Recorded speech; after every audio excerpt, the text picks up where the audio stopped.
ladies and gentlemen, please stand for the Right Hon. The Lord Mayor, the Prime Minister and the Prime Minister of India.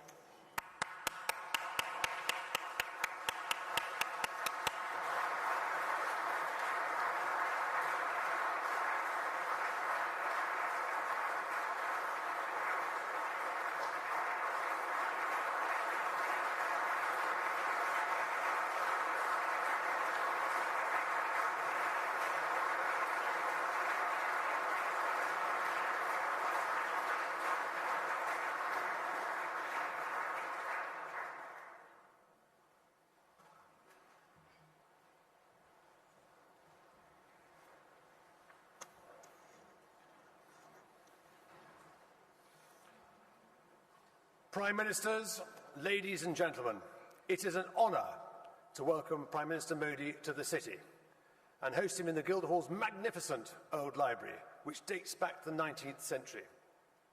It's called the Old Library because, as you might have spotted, there are no books anymore. They moved elsewhere to make space for events of national significance, events like this. Our audience represents the city at its best. The men and women who make this world the most exciting financial hub. We have all gathered to hear about one of the UK's most important allies and firmest friends, India. We in the city have long since recognised India as a kindred spirit, a place of enterprise and innovation, supported by democratic values, the rule of law and maturing financial markets. Mr. Modi, it's a pleasure to have you here.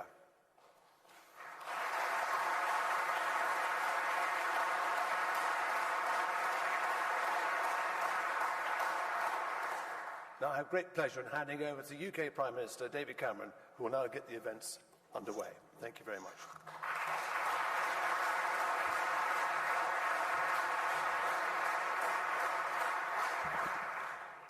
Prime Minister Modi, Lord Mayor, ladies and gentlemen, we have come from the Palace of Westminster, where Prime Minister Modi has addressed a joint session of Parliament.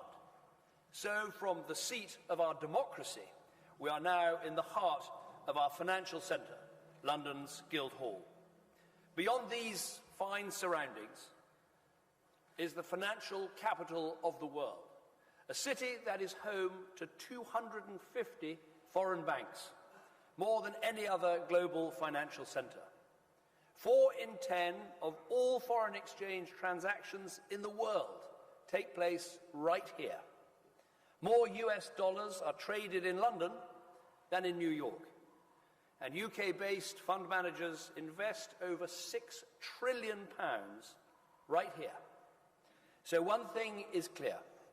If India wants a partner to help finance its ambitious plans, you've come to the right place. And it works both ways, because beyond this hall, far beyond these shores, is India, a country with the power to invest, to innovate and grow, and to help Britain realise our ambitions too. Together we can be partners in prosperity. So many of our goals align. You want to make in India, boosting manufacturing and creating jobs. And we want to do the same here. So we will make with you, just as businesses like JCB and Rolls-Royce are already doing. And I know you'll want to make with us, just as Tata is doing at Jaguar Land Rover. You want to build 100 smart cities to meet the growing demands of urbanisation. And we want to invest in and regenerate our cities too. So the UK will help you plan, design and implement new cities like Amaravati, the new capital of Andhra Pradesh. And we'll offer you fantastic investment opportunities, particularly in our northern powerhouse, joining up our great northern cities so they can compete with the great cities of the world. And our ambitions don't stop there. You want to deliver digital India, unleashing the entrepreneurial talent of young Indians. And we want to continue our reputation as the tech capital of Europe. So we will share our experience of building technology clusters, like Tech City just down the road from here, and we'll continue to ask you for your leading IT services expertise, which is renowned the world over. You want to skill India, to ensure 400 million Indians receive the right training and qualifications. And we're creating 3 million new apprentices to make sure our young people have the skills they need to get on in life. So we can provide the world's most recognized and respected professional bodies, like City and Guilds, which already train thousands of Indian people each year. And we'll ask you, through the Indian companies operating in Britain, to help deliver the high-quality apprenticeships that Britain needs. Finally, you want to ensure financial inclusion for all those who are unbanked, particularly in rural India. And we want to expand our reach as the world's financial capital. So we will deploy the very best of British fintech to deliver the mobile money and branchless banking that India needs. And we hope to continue to see the liberalization of your financial markets, creating more expansion opportunities for us all. I believe there is no better partner than the United Kingdom for advancing India's economic development, ensuring your prosperity and jobs, mobilizing investment, providing world-class technical and professional expertise, and supporting your program of inclusive growth. And there's no better country than India for us to look to for what we need. You already invest more in the UK than in any other country in the European Union. We already invest more in India than anyone else among the G20. So let's take our strong ties and make them even stronger. Let's be partners in prosperity. And let's welcome the man who is the driving force between all that ambition and potential. He told us in a great speech in Parliament that the future of India is the future of 1/6 of humanity. And he told us that the India his people dream of lies ahead of them. These are exciting times for an extraordinary country and a leader of great vision. So, ladies and gentlemen, let us welcome Prime Minister Narendra Modi.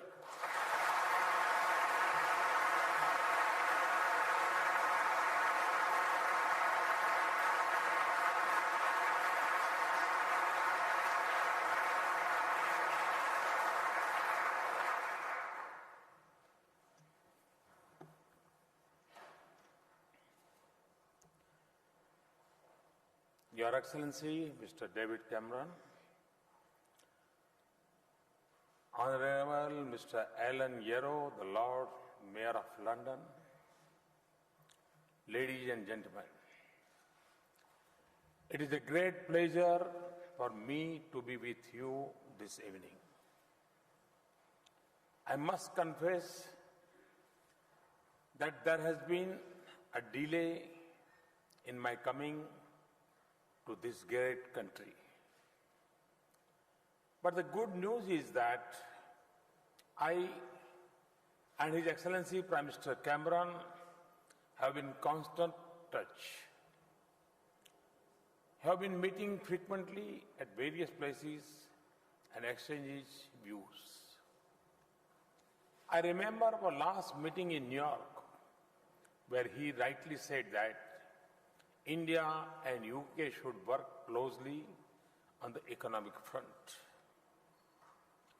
Friends, UK and India have known each other very well since a long time. Our systems of governance is also based largely on the Westminster model. Our institutions know how to interact with each other. Our people know how to work with each other. Our businesses know how to grow with each other. That is the reason that the UK is among India's major trading partners. UK is also the third largest foreign investor in India. And I must add, this is not one-sided. India has emerged as the third largest force of FDI for UK. However, there is significant potential for India and UK to further strengthen their economic ties. We have to effectively leverage the mutual understanding which is there for each other. We are particularly keen to develop the sectors where UK is strong. We are working hard to create conducive conditions for this engagement. A strong Indian community here keep pushing us for better and better integration with UK. Friends, since my government took over, we have been working relentlessly to put the economy on track. Particularly, we have worked very aggressively to make India an easy and simple place to do business. We believe that this is necessary for improving the lives of ordinary citizens in India. The results of our hard work are now visible. IMF chief has recently said that India is among the few bright spots in global economy today. Our growth rate in the last year was 7.3%. The World Bank has very recently projected our growth rate at 7.5% for this fiscal and even better in the coming years. Thus, we are fortunate to be sailing in the right direction. In the World Bank report of 2016 on ease of doing business, India has moved up by 12 ranks at one go. No other major economy has made such a big improvement. We are also committed to take these corrections at the state, district and city level.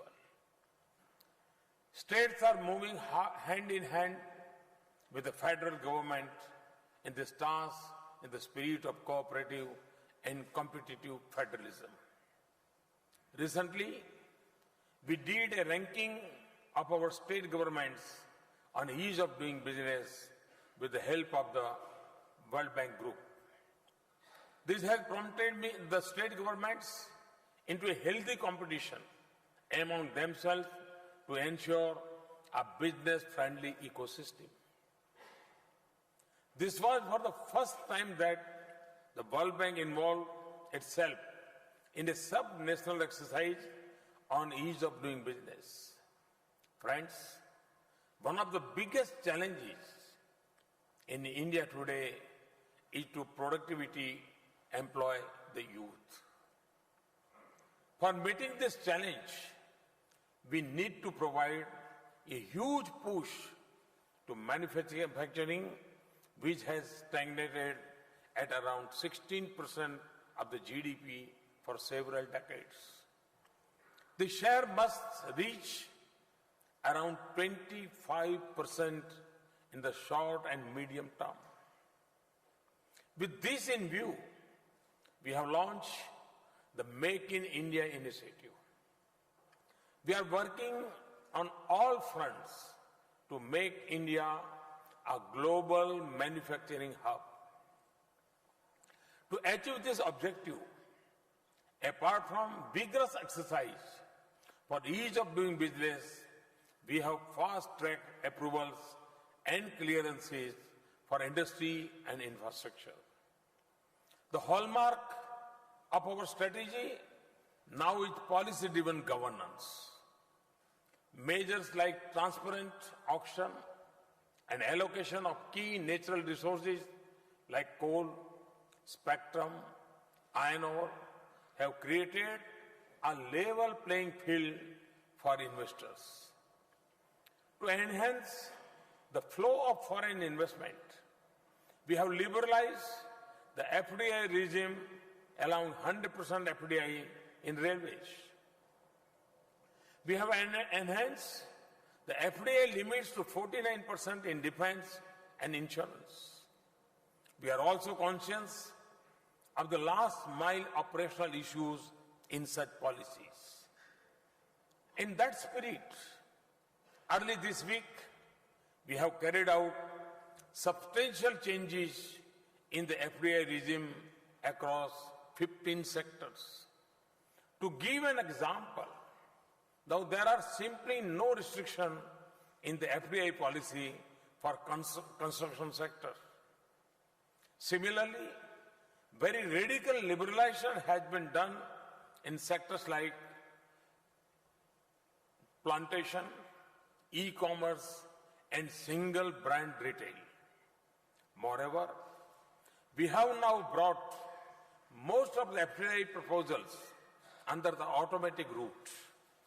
With this round of reforms, I can say that India is among the most open countries for foreign investments. Infrastructure is another big challenge for India. We are keen to build futuristic, physical, and social infrastructure.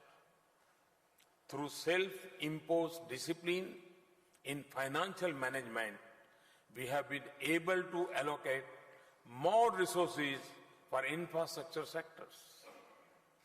In addition, we are setting up an India Investment and Infrastructure Fund. We have targeted an annual contribution of $3.5 billion into this fund from our own resources. We are putting in place a professional team for asset management. We have also come up with the mechanism of tax-free infrastructure bonds for projects in rail, road, and other sectors. We will work together with the British government, industry, and the financial market to deepen our relationship and harness their interest in India's infrastructure.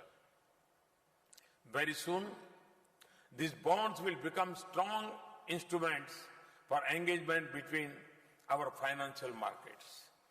Friends, there were a number of regulatory and taxation issues which were adversely impacting on the sentiments of foreign investors. We have taken a very decisive steps to remove a number of long-pending concerns. To give you some example, we have expedited regulatory clearances, including security and environmental clearance. We have increased the validity period of defense industry licenses up to 18 years from 3 years previously. We have taken almost 60% of the defense items out of the licensing process and liberalized a number of restrictions like end-use certificate for the exports. We have clearly articulated that we will not resort to retrospective taxation and demonstrated this position in a number of ways. This includes not going for imposition of minimum alternate tax of FPIS. We have introduced the concept of composite sector caps for the FPIs and other foreign investors. We have notified the regulations for the alternative investment funds. We have rationalized the capital gain tax regime for real estate investment trusts. We have modified the permanent establishment norms. We have also decided to defer the implementation of the general anti-avoidance rules for 2 years. We have introduced the GST bill in Parliament. We are hopeful to roll it out in 2016. We are working on a new bankruptcy code. The company law tribunal is soon going to be formed. Friends, we want to make sure that our tax regime is transparent and predictable. We are also keen to see that genuine investors and honest taxpayers get quick and fair decisions on tax matters. As a result of our initiatives, the sentiments for private investment and inflow of foreign investment have turned positive.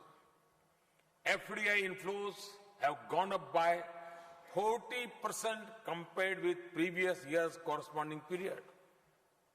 India has been recently ranked as the most attractive investment destination by Ernst and Young. In a ranking of the top greenfield investment destinations, in the first half of 2015, India is at number 1.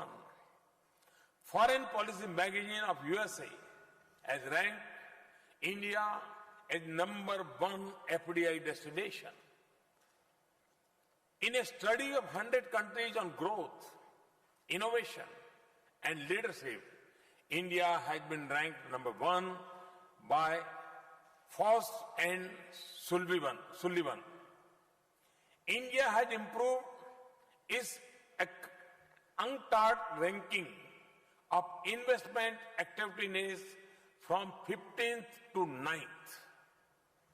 India has also jumped 16 places on the World Economic Forum's Global Competitive Index. Moody's have upgraded the rating of India as positive. Thus, just 18 months, we have successfully restored the credibility of India in the eyes of global players. Through PPP, we are encouraging private investments in areas where earlier only government used to invest. We are also divesting our stake in the public sector enterprises to instill market discipline. We are keen to learn from your experience in structuring and implementing PPP projects. I am personally convinced and want to assure you that India is committed to protect intellectual property rights of all innovators and entrepreneurs. We have taken several initiatives for transparency and online processing in IP administration. A comprehensive national IPR policy is being finalized. Friends, we want your active involvement in translating our dreams into reality. Our commitment and aggressiveness to achieve the goal in a faster and effective manner offers immense opportunities to British companies. These opportunities range from building 50 million houses to setting up 100 smart cities, modernization of railway network, and redevelopment of stations to new railway corridors. Generation of 175 gigawatt of renewable energy to transmission and distribution networks. From national highways and bridges to metro rail networks. Such a huge potential for creation of infrastructure and production of goods will not be available in any other country. More importantly, no one place on the earth can offer the potential for usage and consumption on such a massive scale. We are trying to harness this potential through our policies and people. The campaigns like Digital India and Skill India are designed to prepare the people to take part in this process. To tap their energy fully, we have also launched the Startup India campaign. We have witnessed massive growth in the number of startups in the recent past. Some of these have already begun to challenge established global players. Friends, India is on the threshold of a big IT revolution. We are encouraging it to fast-track the services to our 1.25 billion people. New technology and renewable energy is our new mantra. Whatever we do, we'll do in a cleaner and greener way. Energy efficiency, water recycling, waste to energy, clean India, and river cleaning are among those initiatives. These initiatives provide additional avenues for investment in modern technology and human resources. Ours is a country of the vibrant youth and a rising middle class. There is a huge domestic market in India. I have been saying that 3 Ds of democracy, demography, and demand is our basic strength. Moreover, talented young minds in India have now begun taking risks. They are preferring to become entrepreneurs. Thus, we have moved forward from D to E, which is entrepreneurship. Friends, necessary condition for take-off the Indian economy we have been created. Never before was India so well prepared to absorb talent, technology, and investment from outside. I can assure you that it will get better and better in the coming days. We will be open to welcome you, your ideas, innovations, and enterprises. We are open to carry out necessary corrections in our policies and procedures. Given the visionary and dynamic leadership of Prime Minister Cameron and his interest in India, I am personally eager to work with the British government and companies. With these words, I welcome you to India. I assure you of my personal care in making your dreams a reality. Many of you belong to India. Many of you are in India already. But for those who are not there, I must say that at this point of time, it is wiser to be in India.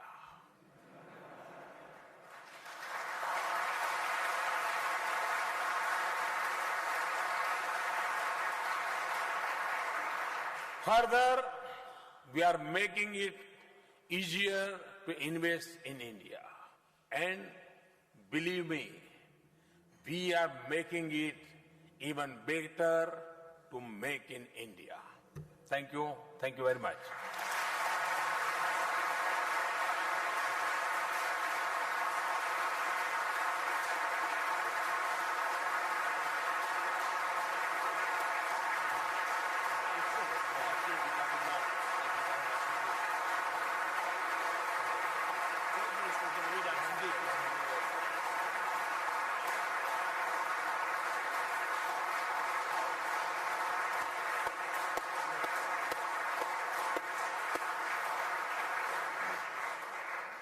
Prime Minister, I hope you sense from the warmth of the response, the applause in this room, how incredibly welcome you are in this great city, in this United Kingdom. That was a superb speech and a magnificent account of the progress of reform, the program of vigorous economic modernization and reform that I witnessed at first hand when I visited India in September of this year. You talked of the partnerships, you talked of the strength of investment in both ways between our two countries, and so it's a great pleasure for me as the British Minister for Trade and Investment to announce 6 significant deals, agreements which have been made, which are the living embodiment of that partnership, which are the real-time signal that this partnership can only go from strength to greater strength. The first agreement I can announce is Vodafone, which has announced further investments in India to a total of £1.3 billion, upgrading and expanding their network, new technology centres in Pune and Ahmedabad, a revolutionary new Tier 4 data centre, and the creation of a new payment bank aimed at accelerating the journey towards a cashless economy. Second, Lightsource, the largest solar voltaics generator in Europe, is announcing a £2 billion investment in India to design and manage around 3 gigawatts of solar power infrastructure over the next 5 years. This will create 300 jobs in Britain and 42 million of revenue and 300 jobs in India as well. The third is Intelligent Energy, which has signed a £1.2 billion contract to provide clean energy to 27,000 telecoms towers in India over a period of 10 years, which has enabled an initial order of 10,000 hydrogen fuel cells worth in the region of £130 million. And the fourth is an agreement signed between King's College Hospital Foundation Trust and Indo-UK Healthcare to open King's College Hospital in Chandigarh. This will lead to the creation of a significant number of jobs there, but it's importantly the first of 11 new UK-Indo Institutes for Health to be developed across India. When fully implemented, that would amount to £1 billion worth of investment into India's healthcare system, but accompanied by strategic clinical and training partnerships with Britain's finest NHS organisations, universities and private companies.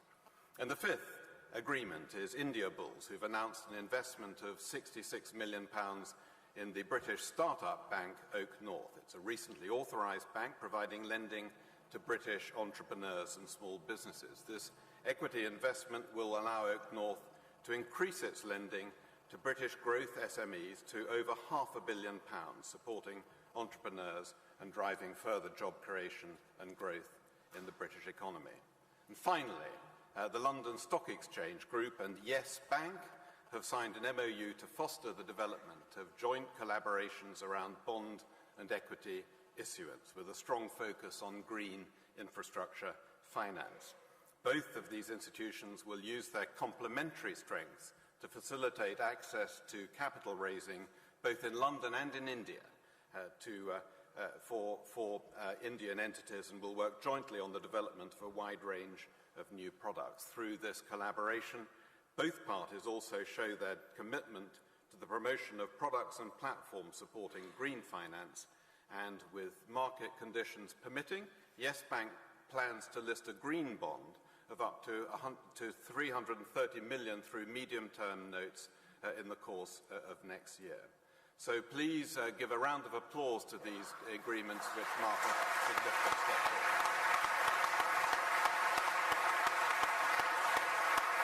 Very good to you.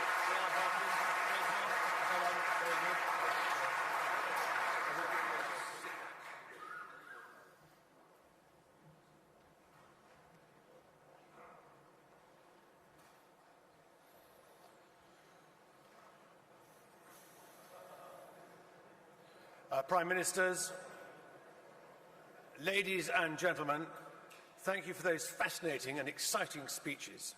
Jobs and growth. And on a personal note, Prime Minister Modi, may I also thank you for suggesting that this event should be held on my penultimate day as Lord Mayor. I think no better way to end the year, not only because my very first visit overseas 11.5 months ago was itself to your country, India, but because throughout the year, Gillian and I, my wife, Lady Mayoress, have had such close contact with your excellent High Commissioner, His Excellency Rajan Matai, and his wife Gita, who have been great friends and sterling support. We wish them well on their return to India. Mr. Modi, it is immensely reassuring to hear you give such an optimistic take on the UK-India partnership, which is of crucial importance to both our countries. If you want proof of that partnership, if you go down to Kensington and visit the V&A Museum, which is in the middle of its finest exhibition this year, and in many years. Its Fabric of India is the title. It shows the development of India's exquisite textiles and how they're traded across the world, becoming the highlight and height of fashion here in London. From remnants of 2,000-year-old blanket to avant-garde fashion, the exhibits are coveted all over the world. And though tech may rival textiles in the modern Indian economy, the trading links between our countries, whilst as strong as ever, need to get stronger, as you've mentioned. That's why the city views India as a priority market. Through our offices here and in Mumbai, the City London Corporation has worked with India for well over a decade. Guided by experts from across India's financial services sector, they've helped us to create links on everything from regulatory reform to financial innovation. But the close link between India and the city is nothing new. Just across the road, the branch of the State Bank of India, which dates back almost 100 years. In 1956, we welcomed your predecessor, Prime Minister Nehru, who dined at the Mansion House after being presented with the freedom of the City of London. But our links go back even further than that, intertwined with shared principles of respect for democracy and the rule of law. India has one of the world's most progressive constitutions in the world. And in 1215, it is the 800th anniversary of what might be called the UK's very own progressive constitution, the Magna Carta, which celebrates the 800th anniversary this year. And it's my pleasure that City Corporation is today displaying our very own copy of Magna Carta in honour of your visit, Prime Minister. Because throughout your time in office, you too have pursued progress. I saw in December India's economic growth had fed by creation of a far more open business environment. Within the financial sector alone, we have witnessed key milestones, like the insurance bill, the launch of Make in India campaign, which you mentioned, and greater investment in infrastructure. The next step is a practical engagement, such as this visit, opportunities for us to hear from India's leaders to build new business relationships and look forward. Achhe din, good days for both countries. Ladies and gentlemen, only a fortnight ago, I hosted the Mansion House first ever Diwali event. I was honoured to light my own diya, lamps which are to usher in Lakshmi, the goddess of prosperity.